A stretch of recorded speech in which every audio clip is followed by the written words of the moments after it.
Nagsagawa ng community outreach program na may temang Bindangan Cordillera ang mga miyembro ng 1502nd Maneuver Company ng Regional Mobile Force Battalion 15.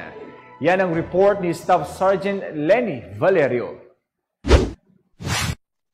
Matagumpay ni sinagawa ang isang outreach program ng 1502nd Maneuver Company, Regional Mobile Force Battalion 15 sa Sitio Maketan, Barangay Bantay, Tadayan Mountain Province at Sitio Gutang, Barangay Balintuwagan, Baoco Mountain Province nang magkasunod nitong ika-17 ng Pebrero taong kasalukuyan. Ang naturang aktibidad ay alinsunod sa kanilang proyektong Binadang Cordillera sa ilalim ng Panagaywan Itikailian program ng RMFB 15.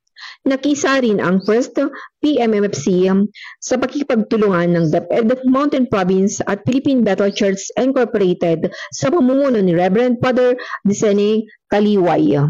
Kabilang sa mga highlights ng mga kaganapan ay ang libreng medical at dental check-up, libreng gupit para sa mga lalaki at babae at libreng tuli. Mayroon din live music na tinugtog ng banda ng Philippine Bethel Church upang patuloy na aliwin ang mga manunood. Bukod dito, namahagi din sila sa mga magulang ng mga gamit at damit, tote bag, gamit pang eskwela, tsinelas na branded at matataas na kalidad ng mga gamitang pang-sports tulad ng chessboard at Scrabble ay naibigay sa Gotang Primary School at Maketan Elementary School. Dagdag pa, namahagi din ang information education and communication campaign materials tungkol sa anti-insurgency at anti-illegal drugs.